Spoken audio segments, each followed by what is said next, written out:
After escaping Lego Pony's dungeon, I robbed an old lady and stole her car. Just be that to get away. I'm sorry, Petunia. And I drove my car and ended up driving into a lake and then started drowning. To be continued on episode 3 of BFABQ. Before I start this video, I'd like to thank Sans for helping me out with the thumbnail. I don't know how to put myself on a transparent background. I've tried, it ends up looking very bad, so I appreciate that so much. Guys, let's get him a decent amount of subs, okay? I will be subbing to some of you guys that sub to him. His link will be in my description. So please, subscribe to him. That would be really awesome. If you do, let me know and I will sub back to some of you guys. What is going on, guys? I'm Brother from Another Brick, and welcome to the second episode of BFABQ. If you enjoy this video, hit the like button, leave a comment, and don't forget to subscribe. Squidman asks, so do you think you'll max out a certain amount of subscribers, meaning you'll stop gaining a lot of subs at a certain number? I don't think so. I don't think I'll ever stop gaining subs. I've been doing YouTube for a while and I've been continually gaining subs. That being said, I believe at one point it will slow down, but I don't think I'll ever stop gaining subs. I believe for me, I will always continue to grow my YouTube channel no matter what. I don't see that stopping anytime soon. My homie Rebel Bricks asks, current favorite YouTuber.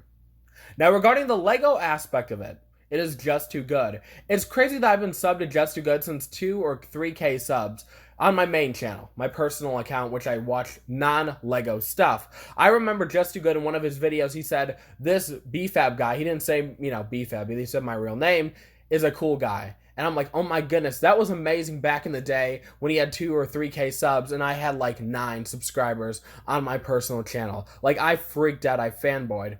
Until this day, I'm a fan of Just Too Good. I'm also a friend of Just Too Good. He's a really stand-up dude. I got to meet him in Florida back, I believe, in 2018. And he's just a very down-to-earth, humble guy, and he's just a really good person. So, Just Too Good is my favorite Lego YouTuber. Now, my favorite non-Lego YouTuber has to be Philip DeFranco. Philip DeFranco is a very entertaining individual. He's very non-biased in his opinions, and I also just enjoy his content in general. He just has a sense of charisma to him, and I enjoy watching his content. Here's a comment from Milan Amin. He says, I like this new series. So here's a question. What is, in your opinion, the best year for Lego? Now, I'm biased when it comes to this answer. I'm going to have to say 2008, but that's when I really started pushing collecting Lego. I was a big fan of Agents and Indiana Jones, and I really loved those themes, and those are the themes that I had most of. So for that reason, that year is my favorite year for Lego.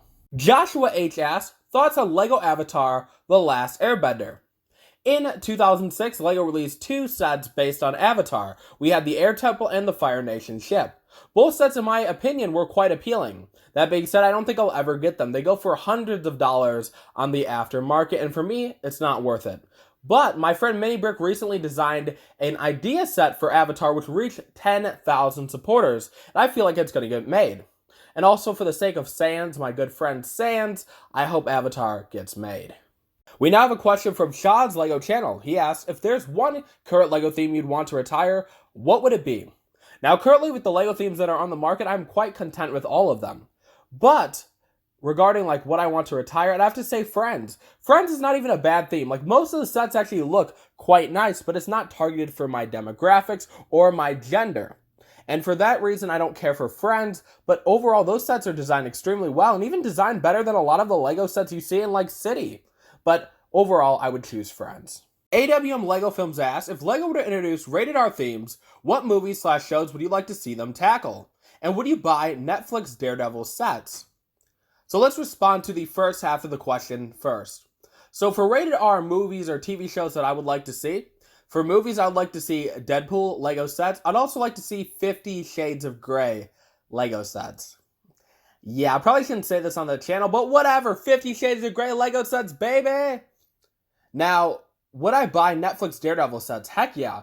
Now, the Netflix Daredevil show was one of my favorites on Netflix. It kind of sucks that they ended it, because I know we were rumored to get a season 4, and then I think because Disney started their own streaming service, we're never going to get one, which is kind of unfortunate. Sprite asks, what is your favorite non-DC and Marvel superhero and supervillain?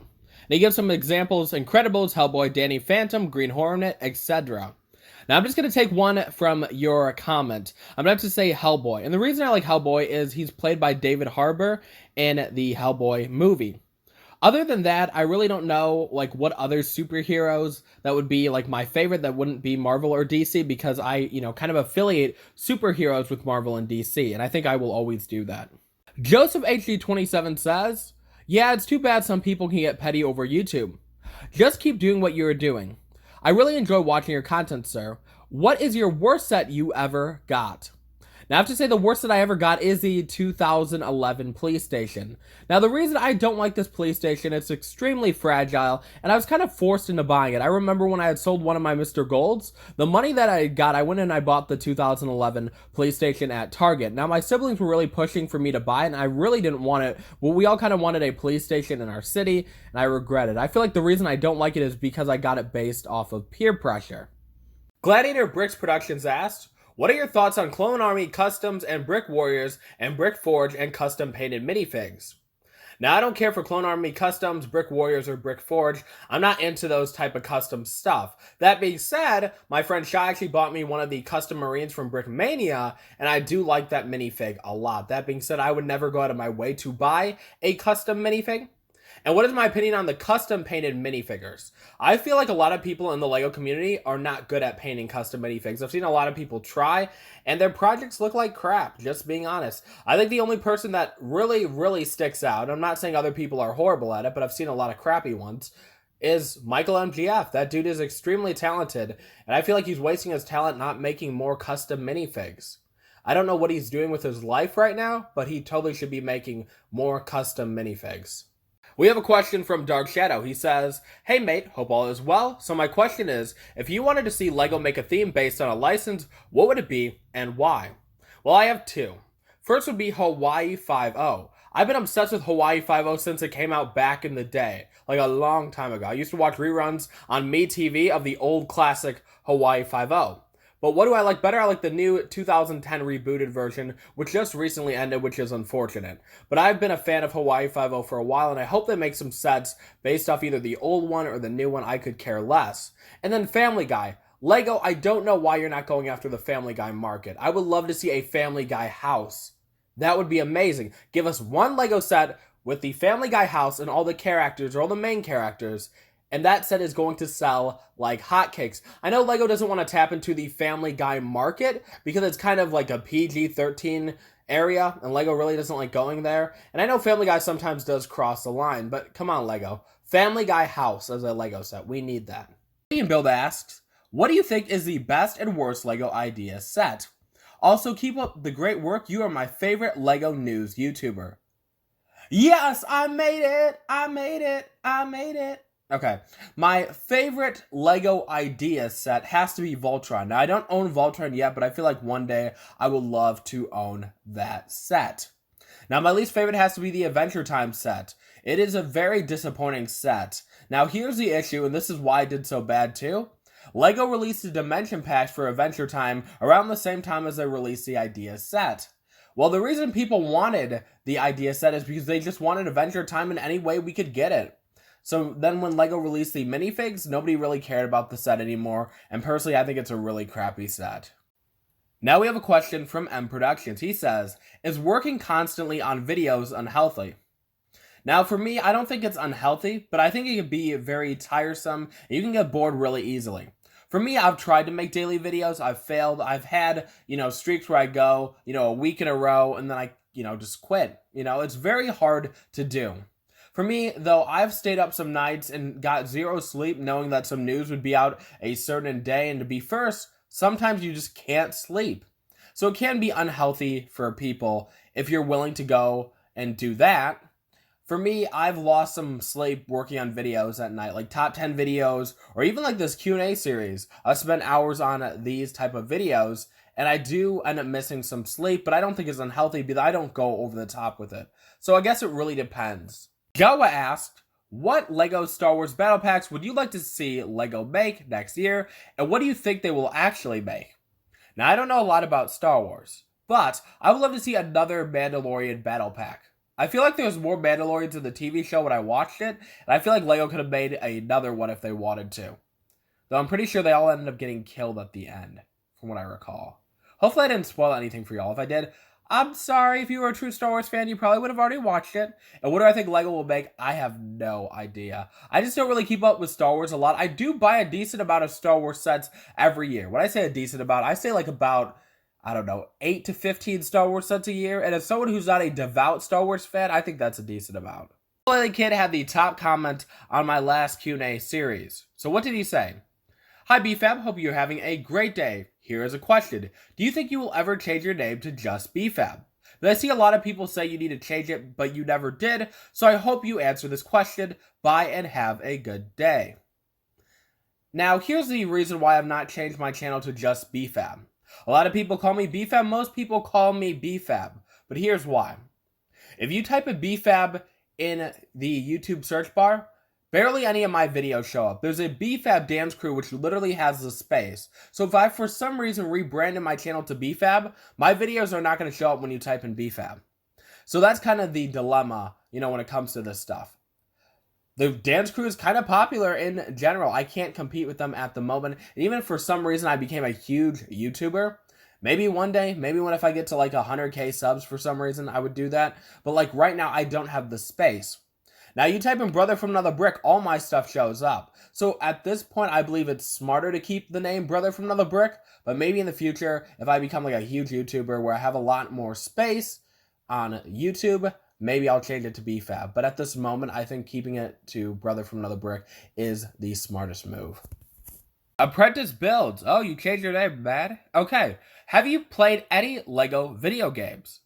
Now, if you're saying like the regular LEGO video games, no. I've played the phone games. I don't know if that's actually considered a video game. Now, something that's surprising is I've never played a video game in my whole life, which is crazy. I am 21 years old, and I've never played a video game. Unless you count phone games, which some of y'all might, but I don't. Bible First Brick says, this question is not LEGO related, but what is your favorite film and film franchise? My favorite film franchise is the Avengers. You have Age of Ultron, you have the original OG Avengers movie, you have Infinity War, you have Endgame, and I think that's all. Hopefully I'm not, Civil War? But yeah, that's kind of my favorite, film franchise. Now, favorite film, I have to say, is Endgame. So still kind of a part of the whole film franchise thing, but my favorite film is Endgame. Christian Bros asked, have you tried buying sets from your childhood?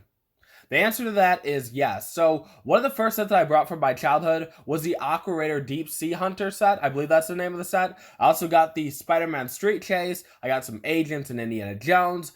It was really cool. The last couple of years, I've been trying to get a lot of sets that I used to have that are either destroyed, or like I have a few pieces here and there left of the set, or I just want a new copy of it. So yeah, I've been doing that recently. It means a lot to me. I love buying LEGO sets for nostalgia reasons, so yeah. We have a question from Fid Foster. He says, what's your favorite print on a single set? Now, I had to give this one a lot of thought, but I have to say my favorite print on a single set is a slope piece in sand blue from Alpha Team. It has the Alpha Team logo on it. I have to say that is my favorite print. Thomas Casilio says, thanks for answering my question. Here's a two-parter for the next episode. What's your favorite set / minifig from the new Star Wars sets, and will you be picking up LEGO Star Wars The Skywalker Saga? So regarding my favorite set, it has to be the Razor Crest. That set is a beauty. And my favorite minifig has to be Baby Yoda. Now, if you don't include that as a minifig, I'm going to have to say Grief Kargan. That's a really good minifig in my opinion. Also, I'm just a huge fan of The Mandalorian. And that's basically the most about Star Wars that I know. And then regarding the Skywalker Saga, that is the video game, and I don't play video games, so I will not be picking that up. David asks, why do you dislike Ultra Agents? I personally think it's a very underappreciated theme. So here's why I dislike it. It's a very easy thing to explain.